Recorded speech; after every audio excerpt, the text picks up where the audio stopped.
nation has royalty, this has been a week for remembering them.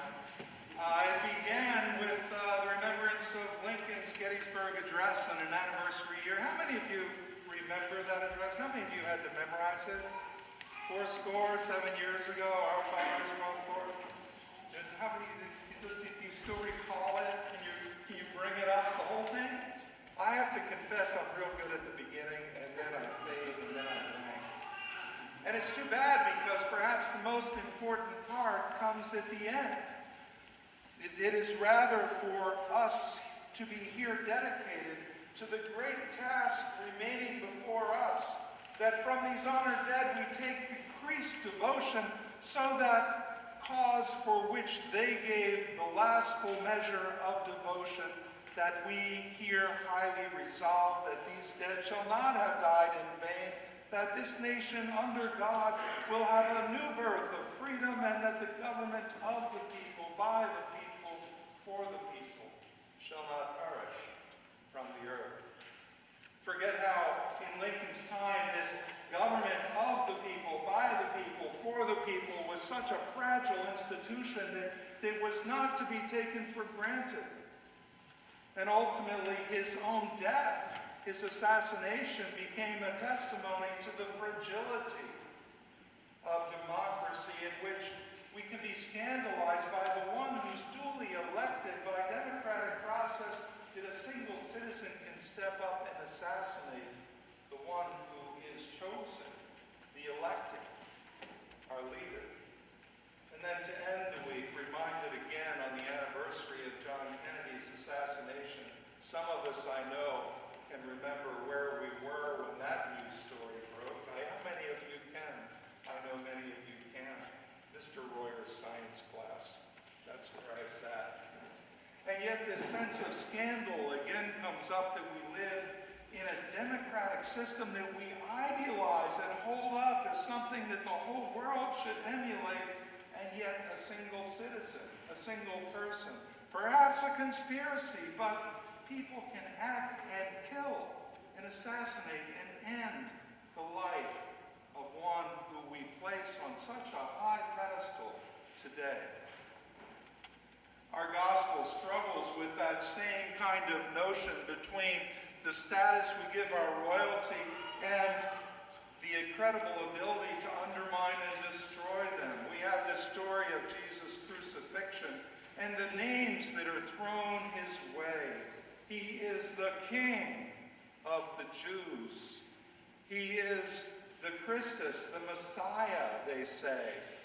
And he is the one that literally means the one who is rubbed with the oil of election. He is the Messiah, God's chosen one, to be the head. In Colossians, describing Jesus as the head of the church, the firstborn of the living, and then the firstborn of the dead, that he is the one who is elevated above all. And he is the Messiah, the Christus, the King, the one who rules over all.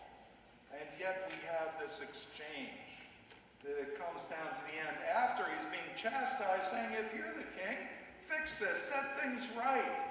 And there he is, a thief on the left, a thief on the right. And personally, I prefer to think that the good guy was on the left. But whichever way it started, the one is saying, hey, Jesus, we're in a lousy place here. We're dying. If you're really who they say you are, if you are the Messiah, if you are the King, then get us down from here. Get us out of here. Release us, relieve us, free us, so that we can live. Get rid of the scandal. Show yourself that you are the ruler. And the one on the other side chastises him. Don't you fear God? Don't you fear the Lord? Don't you respect what's going on here? And he turns to Jesus and says, Jesus, Joshua, which means Yahweh saves.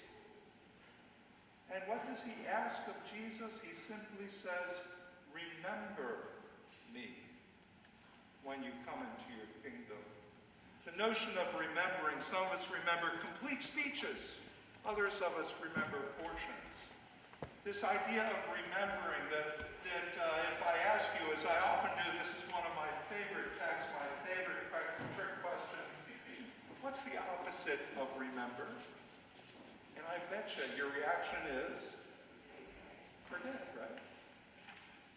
As I've thought about this through the years, and this is a frequent funeral text as well, the opposite of remember is dismember. And it's when we become dismembered, when we are cut apart, as in death comes to come between people and separate them from one another, the act of remembrance is the act which brings and holds people together, or holds one.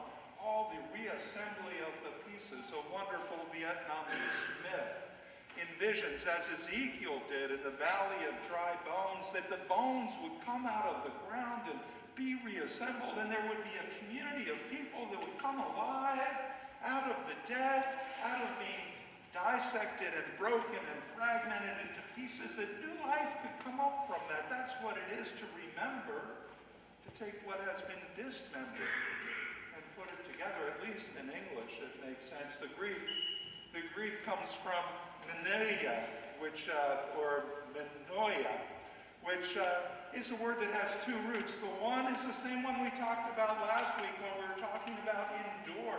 Mene, you remain, you stay, you have the power to hold on, you stand up and you endure. And so when the man says to Jesus, remember me, stay with me, endure with me, stick with me. The other comes from a word masas, which means to chew or gnaw, which I find very rewarding to think about. If you've ever had a piece of meat or a nut or a seed caught between your teeth, have you ever had that happen to you? And your tongue, you can't let it alone. You work it, and you work it, and you work it, and you work it. And sometimes you can free it, but you can't forget that it's there. You remember. You can't get it out of your mind. I remember doing a long bicycle ride, climbing up the Mount Middlebury Gap, and it was a 6-mile climb, and I was approaching the top, and I was completely out of food. I was hungry. It was late in the day, but I had a sunflower seed caught between two molars in the back of my mouth. And I worked it, and I worked it, and I worked it, and finally I freed it, and I got it between my two front teeth, and I chewed it, and I chewed it, and I chewed it. And finally, I swallowed it. I never spit it out. One of Kate's and my mentors, Connie Parby, taught us the proper way to eat chocolate. You take a little piece about that big, you put pepper on it, and you put it between your teeth, and you chew it 25 times, she said. We scandalized. I always scandalized her, because I never chewed my food enough. But I remember what she said. And I remember what it is to gnaw and chew and bite. And I think I understand what that man on the cross was saying to Jesus when he said, remember me. Don't spit me out. Hold on to me. Keep chewing at me. Don't forget me. Don't let me go. Take me and suck the juice out of my life so that I can be an integral part of you wherever you go.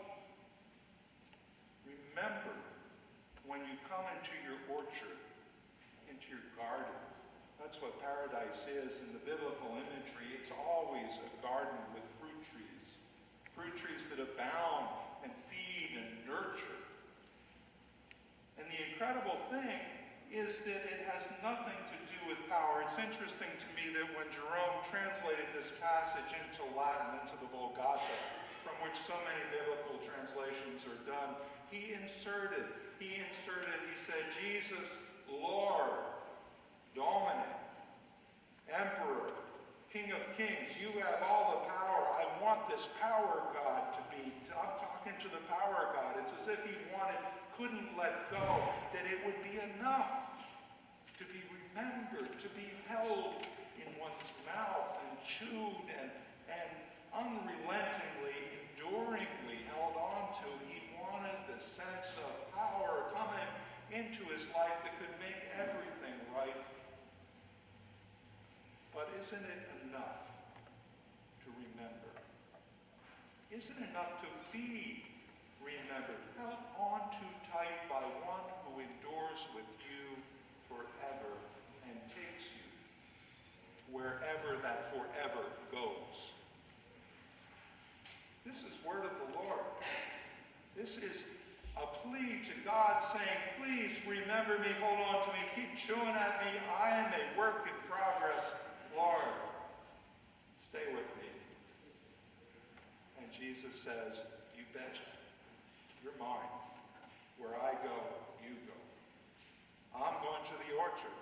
My mother-in-law, blessed memory, would say she loved fruits. I always thought to ask her, what's your favorite fruit? And she always said, the one that's in season. This Jesus is always in season for us, taking us to the fruit that is ripe, that richens our lives with the promise of eternity. This is the Lord. This is the Messiah, the one anointed, the elected one, who's reaching out and taking this one with him, and he's taking us too. And that is the gospel of the Lord. Thanks be to God.